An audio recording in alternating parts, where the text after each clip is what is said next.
Good evening, ladies and gentlemen. I am Shobana Heglandani, referred to as Dr. Hedland. I'm here with two world-renowned psychologists who have both received their PhD at Harvard, Dr. Sopam Dimikwa and Dr. James Mary-Elise.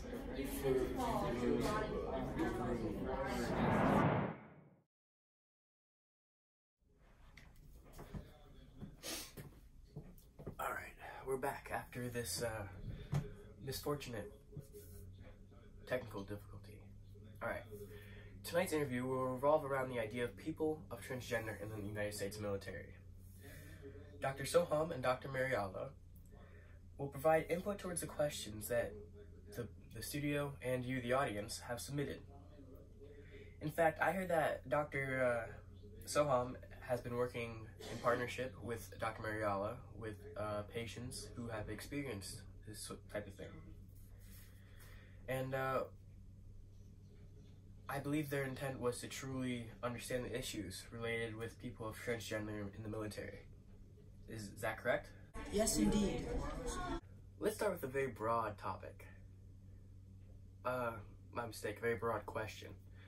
Targeting military service members in general. What are the types of impact that the military has on our beloved United States soldiers and their families?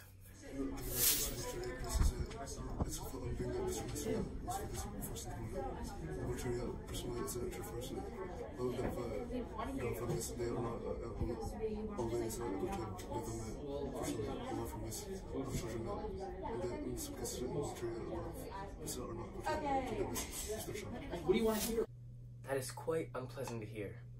Anything else, Dr. Mariala? Actually, there's more things also undergo Just 3 slides, that's it. Like? Well, the fathers literally have to constantly worry about their children's mother's health. Keep in mind that the military is a harsh place and it may stress her and so just to show the word say just not one from country should have come up reported that the stress levels was to such a degree that sometimes she just doesn't want to have to less social lessons.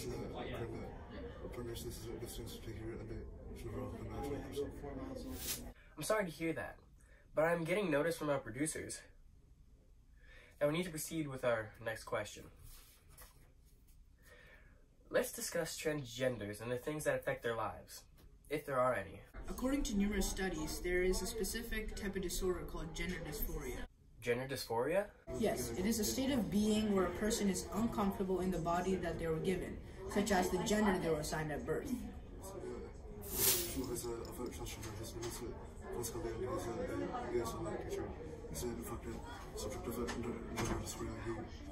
Around the age 14, I started to experience gender dysphoria.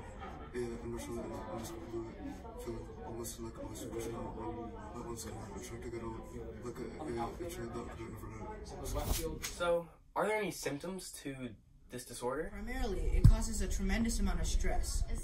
This stress is caused because these people are constantly trying to figure out their true identities. This stress, if left untreated, can lead to severe depression. Psychology.com wrote, while approximately only 6.7% of the general United States population suffers from depression, nearly half of all individuals who identify as transgender experience depression. What's more, over 41% of all trans men and women are estimated to have attempted suicide, a rate that's nearly 9 times higher than comparable peers. So it's in other words, more than half of all people from depression. Yes. Also, according to psychiatry.org, gender dysphoria also causes impairment of function.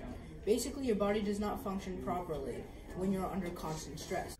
Interesting. Now, out of personal curiosity, what happens when a person of transgender decides to undergo these changes? Great question. When a person of the transgender community wants to transition, they may have to undergo several surgical procedures and go along with hormonal therapy. So after this surgery, these Is that so? In fact, the Heritage Foundation stated that 10 to 15 years after surgical reassignment, The suicide rate of those who had undergone sex reassignment surgery rose to 20 times that of comparable peers. Wow, what a misfortunate fact. So, gentlemen, how does this connect to our topic of interest, transgenders in the military? The stress and expectations of the military, and also the struggle against transgender, laughable that we got the military kind of with them, I agree. Although some members of society believe people of transgender should have the right to join the United States military, research indicates that people of transgender who served in the armed forces are at high risk of stress from the demanding military and have complex biological challenges that may hinder their performance. Is there evidence to support your claim other than the inferences that you've made? Believe it or not, there's abundance of evidence to support them. Do you mind sharing some of this information with us? Absolutely, so we will start discussing these topics before we start talking about the broader question. Let's start with discrimination, how that results in stress. Okay, so how do people of transgender in general experience discrimination? Currently, in the United States, transgender people are not fully accepted by society. Society constantly denies transgender people jobs, rights, and respect. Basically, the people of today's society look down upon the people of transgender. This rejection of people of transgender by society is as severe as the rejection of African Americans in the 1900s. As one of our recent transgender patients named Jennifer Sims, who was a captain in the United States Army, once said, "The transgender community is a small, marginalized, and all too frequently subject of ridicule and abuse." Forgive me, I'm sick. But wow. So this form of discrimination, is it also present in military communities? Absolutely, in the military, this discrimination is more less than the discrimination that is associated with transgenders. This is because most people with cisgender military don't believe that people with transgender should be serving in the armed forces and thus focus their most really transgender people in the military. As a result, 90% of it is transgender military is from military service to avoid being mistreated or hostile to transgenders. Okay, Dr. Soham, you mentioned earlier something about biological challenges that people of transgender face. Can you elaborate for us? Yes, indeed.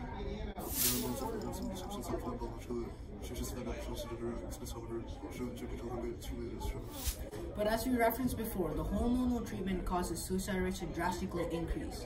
Also, Revelyn Wright, a community centered around hormonal treatment and the process of transitioning, wrote, "A possibility that long-term hormone therapy can put strain on your liver or cause liver disease," and later said medication, hormones, can have serious side effects and risks.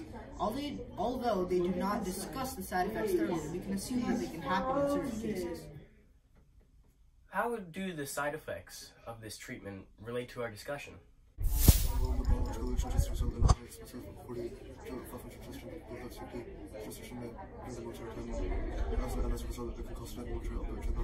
These stats are interesting just as much as they are compelling. But I want to change gears for a bit. Earlier, you talked about stress in general and how it affects people with transgender. So does the stress that these people experience solely come from gender dysphoria and partially discrimination, as you mentioned earlier? Or are there any other factors that contribute to stress? Good question. As a matter of fact, the military itself is one of the causes that increase stress for people transgender that are in the military forces. Is that so? Yes, we briefly mentioned before how the military is stressful for the families of the soldiers. Yet the military indirectly places a tremendous amount of stress on the soldiers as well. How exactly does the military do this? So the U.S. military has a mission. Its mission is to protect the U.S. and get rid of any unwanted enemies. That is the military's primary job. To accomplish their mission, they have a very elaborate and effective system of command. Soldiers have to follow orders from their officers in command at all costs. Whether it be while you're sleeping or while you're awake, you have to follow these orders.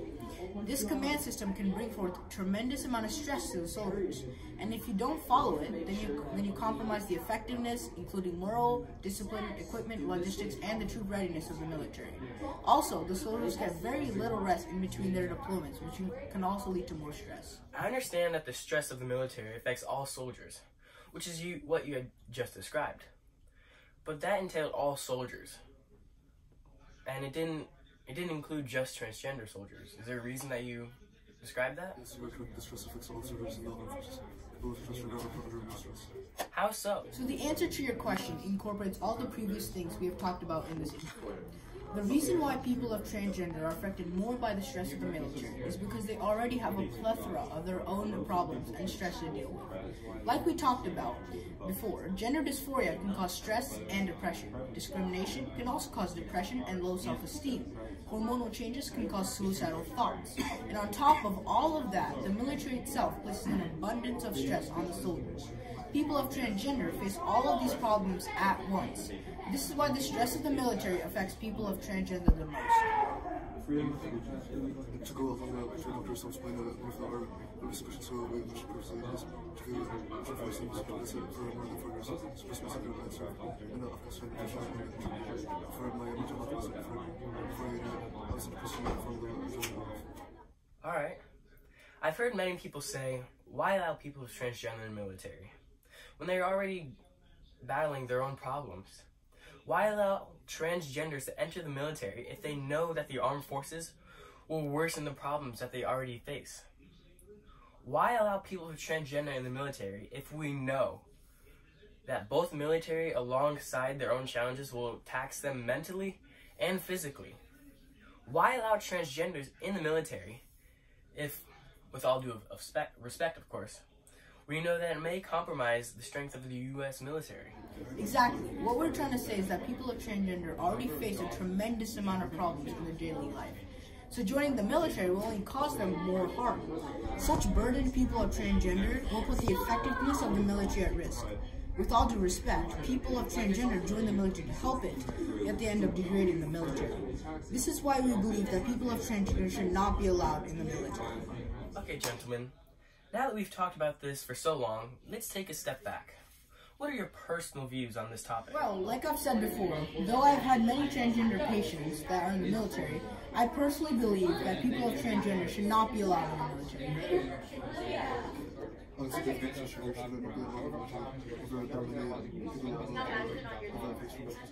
So you're saying that a lot of people believe that transgender people should be allowed in the United States military? Yes. So why do they believe this? Well, their thought process is quite simple. They simply believe that no matter if you're transgender or not, if you have the determination and patriotism to serve in the army, then by all means you should be able to do it. What do you mean? Sufficient evidence to prove this claim. According to the Heritage Foundation, it found that most research was poorly designed, which skewed the results in favor of physically changing sex. The data that may have been presented in arguments opposing ours is put into question in terms of ethnicity. I'm going off with Dr. Mariela's point for a second before. What these people also fail to see is the internal thought process and mechanics of these transgenders.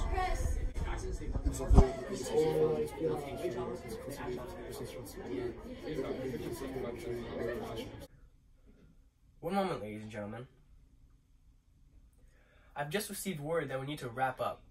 So, Dr. Soham, final thoughts? Absolutely. So for this entire interview, we've been talking about people of transgender in the military. So I'm going to take a step back a bit and talk about things on the broader perspective, because we've already discussed the specific reasons. So I'd like to describe two scenarios, or two worlds. In the first world, people of transgender are allowed to serve in the military. But because of this, these transgenders are letting their mixed emotions affect the effectiveness and readiness of the military. The military is a shield, a shield that protects our country. And if this shield is not functioning properly, then it will compromise the safety of whatever it is protecting.